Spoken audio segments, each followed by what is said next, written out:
When the Minnesota Vikings hired new general manager Kwesi Adofo-Mensah and head coach Kevin O'Connell, it would have been understandable that they would have gone in a different direction at the quarterback position, because that relationship, that triangular of GM, head coach, QB are the most important relationships in the National Football League. And Kirk Cousins, he had 1 year left on his deal. He was a lame duck heading into this year. The Vikings could have easily traded him, but they extended him. They extended Kirk Cousins through 2023 and through 2023, and then they made the commitments that, hey, Kirk Cousins is going to be our guy for the foreseeable future. And I mean, it's really hard to get a GM job. It's really hard to get a head coaching job. And a lot of head coaches, GMs, have been hired and then fired after 2 years. So they are putting their future, they're staking their claim with Kirk Cousins. And I love and respect Kwesi and Kevin O'Connell for having the balls, the huevos to do it. And Kwesi went on Pro Football Talk, PFTPM, with our guy Mike Florio, noted Vikings fan, sometimes curmudgeon, whatever. And he talked up Kirk Cousins. This is what he said about Kirk. Kirk's a really good quarterback. Nailed it. Things are binary. Either you're a champion or you're not. Either you're the GOAT or you're not. I don't think that's really how you successfully build teams. When you study historically what wins in the NFL, special quarterback play does matter, but there are other ways to win. And so he's talking him up as I was like, hey, we can win despite Kirk. Yeah. What we tried to do first and foremost, get Kirk in the fold. I had a presentation with him. Hey, you're our partner in this. Wewe're trying to build this thing to have you be the best version of yourself, Kevin and I. Once we do that, we can maybe go back and reassess where we are. But we think the best version of him and surrounding him with other things give us a really good chance. And that's really about it with Kirk. It's he's not a guy that's going to drag your team along like Russell Wilson. He's not a guy that's going to raise up everyone like Tom Brady. But he's a guy that if everything is near perfect around him, protection, play calling, receiving, you can win games, and you could potentially even win a Super Bowl with that version of Kirk Cousins. Kwesi continued. Ultimately, I can't sit here and tell you I know for certain what that's going to be, but we think that it gives us a great chance to be there at the end with a chance to do it. Obviously, extending him gives us more time, right? A lot of that is just these things don't take off in one day, in 1 month. These are that take a little. These are the take a little. Is that? Was that a typo? I don't know. They've had exposure together before. I think the last time Kevin coached him in Washington, I think it was all under the same situation where it was a 1 year deal, and Kevin was like, "Look, I want to pour into this guy. I think he's one of the best quarterback guys I've ever been around. So I want to pour into this guy, see what the best he can be, and we'll see what happens in the end." We thought that was the best path going forward.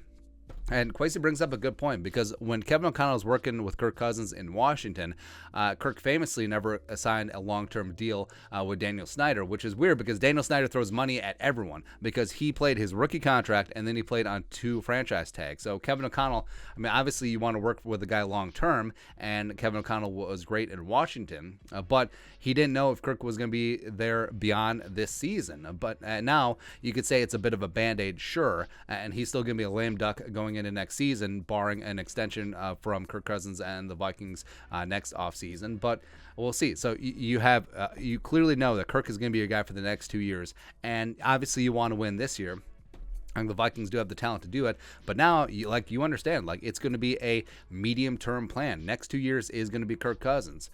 Plenty of fans wanted to move away from Cousins, but who would you have replaced him with? It's always a fair question. Or it's a bird in the hand versus 2 in the bush situation, right? It's the why people stay in whatever relationships, and it's the inverse of what we always say: don't let good be the enemy of great. But what if great isn't out there? What if great isn't in the fold this time? And also, what if good can become great? Right? So I think that's where the Vikings are at with Kirk Cousins as of right now. And Kwesi, I just love hearing Kwesi talk. I want Kwesi to be in a bunch of TED Talks, man, because Kwesi has an analytical mind. He's very well educated as well. He's a bit of a salesman too. It's a perfect storm of convincing people, which is great. Where he was sold on Kirk Cousins, Kevin O'Connell sold on Kirk Cousins, and now Kwesi, he's making the rounds, making sure that the fan base is sold on Kirk Cousins as well. Because I mean, that's the great division That's a great vision. That's a great civil war amongst the Vikings fan base. It always comes back to Kirk Cousins. And any video that we do, even if it doesn't have to, even if it has nothing to do with Kirk, like we could do a video about the kicking competitions. Like, well, kicker doesn't matter because you have number 8 and you'll never win anything with him. Blah, blah, blah. All that stuff. But again, I believe in Kwesi and Kevin Connell's vision. Like, they couldn't have really gotten anyone better. It's like, what are we gonna do? We're gonna trade for Matt Ryan and then also traded Kirk. I don't think that Matt Ryan at this stage of his career would be an upgrade over Kirk. Barring trading for Russ, even though Russ and Kirk are the same age, and Kirk has had much better health luck in terms of actually staying on the field. I mean, Russ was not the same guy coming back after his thumb surgery, but. Whatever. Kevin O'Connell believes that he can win with Kirk Cousins. He's done it before. He's done it with a similar type quarterback with the Rams and Matthew Stafford. And Kwesi Adofo-Mensah, he's coming from the Browns organization. He understands, hey, if you would have got rid of Kirk and you would have gone go fish in the draft, and guess what? One of your quarterbacks is Baker Mayfield or a Baker Mayfield type quarterback. And that's no bueno either. So, like it or lump it, Kevin O'Connell, Kwesi, like we said, not for long. You're hired to be fired. Next 2 years is going to be Kirk. And they basically signed their jobs, their short-term and long-term career prospects with Kirk Cousins. And I respect that. And I believe that the offense that they build around Kirk Cousins, as well as a very opportunistic defense, can get it done, man. Pretty hyped. Go. Your thoughts are thoughts. Kwesi AdofoMensah wants to see how good Kirk Cousins can be. Let us know your thoughts and our thoughts in the comment section below. Subscribe for daily Vikings takes. Want to support the work? Put a little something in the Venmo. But until next time, Skull Production Value.